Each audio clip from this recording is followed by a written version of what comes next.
La vengeance est un maudit plat qui se déguste froid. Où c'est que je m'en vais avec ça? On est toutes oui.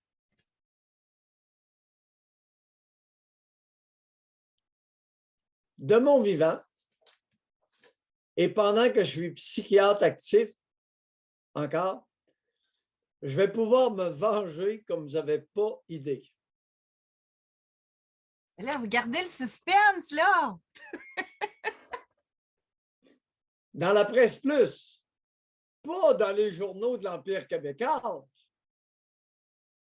on nous informe ce matin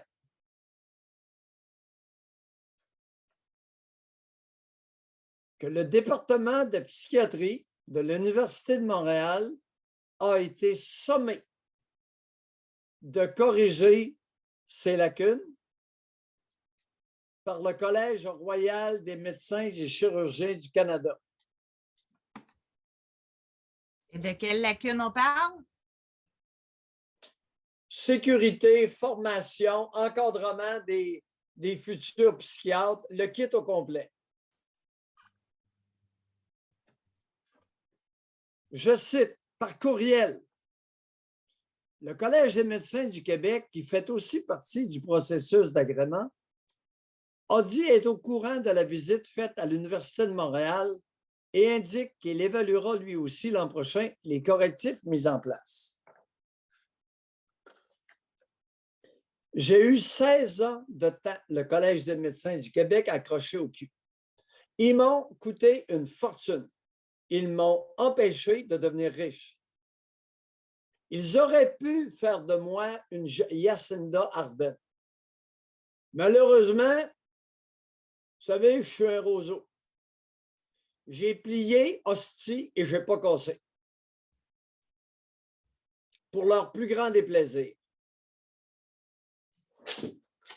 L'Université de Montréal, les psychiatres qui venaient témoigner contre moi pour dire que j'étais un délinquant, un trou de cul, un dangereux. OK, je vois le lien, là. Vous étiez mes inférieurs. J'ai toujours dit que les psychiatres de l'Université de Montréal étaient en retard sur ceux formés à McGill. C'est dans les enregistrements de CKAC. Ça fait 35 ans que je le répète. Mais je croyais que cette gang de bozos-là de l'Université de Montréal avait récupéré le retard scientifique. Le Collège des médecins, le Collège royal du Canada dit non, non, non, non, vous êtes encore lacunaire. Alors, ce que vous ne savez pas, c'est que dans les années 80-90, je donnais des conférences dans le Canada à des départements de psychiatrie. Au Québec, Nouvelle-Écosse, Ontario, Saskatchewan. C'est assez pour vous autres? J'étais une sommité canadienne. Et là, on s'est convaincu à l'Université de Montréal que j'étais un délinquant, un fou dangereux, un loose cannon, comme disait l'avocat Jacques Prévost. J'étais un électron libre, pouf, pouf, pouf, dangereux. Puis moi, je répétais, j'ai le regret de vous informer que je suis un très bon clinicien. J'ai été bien formé à l'Université Dalhousie d'Halifax et l'Université McGill, et je suis un très bon, je n'ai jamais dit excellent, j'ai toujours dit un très bon psychiatre. D'ailleurs, vous n'avez jamais eu aucune plainte d'aucun patient, là? Ça en dit beaucoup. Aucune famille de patients, mais là, ils avaient tous leur raison. J'étais un gourou. J'étais un gourou, je les aveuglais. Il y avait une réponse à toutes les salles. Sans vouloir la traiter de salle. Je me rappelle très bien de plusieurs d'entre eux où je m'étais payé une traite. Jacques Talbot, j'en ai déjà parlé. Mais il y avait les pires, c'était les pédopsychiatres de Sainte-Justine. Tu sais, hier, on a eu un appel de quelqu'un qui ne voulait pas dire de quelle place, à quelle place, qu'une jeune qui se mutilait a été vue. Patricia Garel, c'était la chef du département de psychiatrie, de pédopsychiatrie de l'hôpital Sainte-Justine. Et elle avait produit un rapport et est venue s'époumoner devant le comité de discipline contre votre humble serviteur. Astique, elle s'est fait ramasser en compte interrogatoire. Josée, elle a dit, j'ai su plus tard qu'en compte interrogatoire, je l'aurais traumatisée et qu'elle n'aurait plus jamais témoigné comme expert. C'est ce qu'on m'a rapporté. Est-ce vrai? Je l'ignore. Mais je m'étais payé une traite. Elle a vu que c'était un homme qui n'avait pas eu 2 pieds dans la même bottine. J'en avais juste un. Je ne pouvais pas en avoir 2 dans la même bottine. Il m'en restait juste un. Je m'étais payé une petite traite à ses dépens. Je l'avais ridiculisée. Elle avait eu l'air d'une enfant de 8 ans. Il y en a un autre, ça me revient, Kenville. Lui, il était en jet lag. Il revenait d'Europe. Il n'aurait jamais dû venir témoigner. Je te l'ai mêlé comme un jeu de cartes. Tu sais, il y avait... Vous devez être assez féroce. Écoute, le gars revenait de voyage, pas allait. Il revenait d'Europe. Puis, évidemment, il y avait, comment ça s'appelle le jet lag en français? Un décalage horaire. Il y avait un décalage horaire. En Europe, c'est 6 heures habituellement. Ça fait que c'était évident, c'est devenu évident en compte interrogatoire. Alors là, je posais des questions à gauche, à droite, sans lien.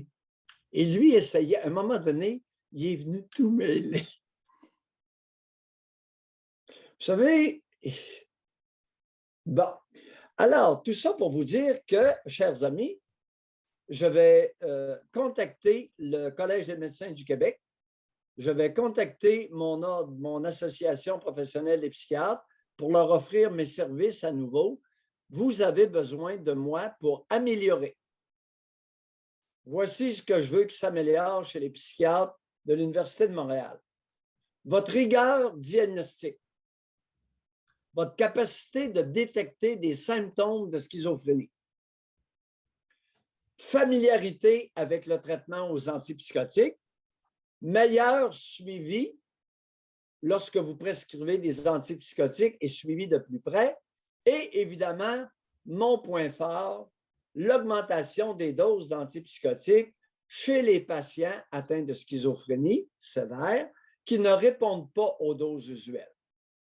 C'est vrai pour schizophrénie paranoïde dans bien des cas chez les hommes, beaucoup plus rarement chez les femmes, qu'on doive augmenter les doses à des niveaux très supérieurs, et chez les individus malheureusement atteints sévèrement d'autisme.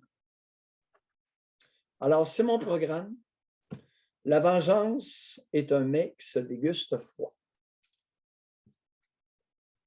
Mais je vais me venger en voulant aider. Mais comment vous pensez que ça va être perçu? Je m'en fous. La perception m'est complètement égale. Je suis un très bon clinicien formé à McGill qui a beaucoup à apprendre aux formateurs. Mais c'est toute une claque formateurs de l'Université de Montréal. Si on revient à ça, c'est toute une claque qu'ils ont reçue, là. Ça paraît pas bien. Une claque? Vous savez, François L'Espérance a pris la parole dans les médias, les bras croisés, tu sais, un petit sourire. François L'Espérance étant? C'est le directeur du département de psychiatrie de l'Université de Montréal. Okay. Il y a des directions de psychiatrie, il y a des départements de psychiatrie avec un directeur dans chaque hôpital. Mais lui, il est directeur à l'université, du programme universitaire. Et il est allé faire une affirmation. Si j'étais à sa place, je ferais attention. Parce que le Collège royal du Canada n'a pas envie de rire. Et lui, un peu fantasque, est allé déclarer en entrevue, je cite, le docteur François L'Espérance, directeur du département de psychiatrie de l'Université de Montréal, explique qu'il ne redoute pas une fermeture de programme.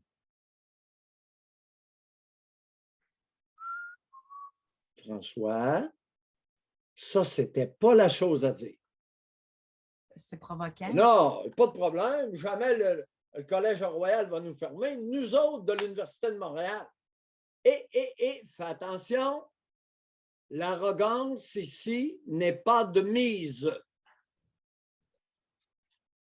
Mais de toute façon, en partant, Doc, tu es un étudiant, tu veux t'en aller en psychiatrie, tu vois cette nouvelle-là, tu vas appliquer ailleurs, là? En partant. José, ce serait ton réflexe? Ben oui. Ce serait le mien.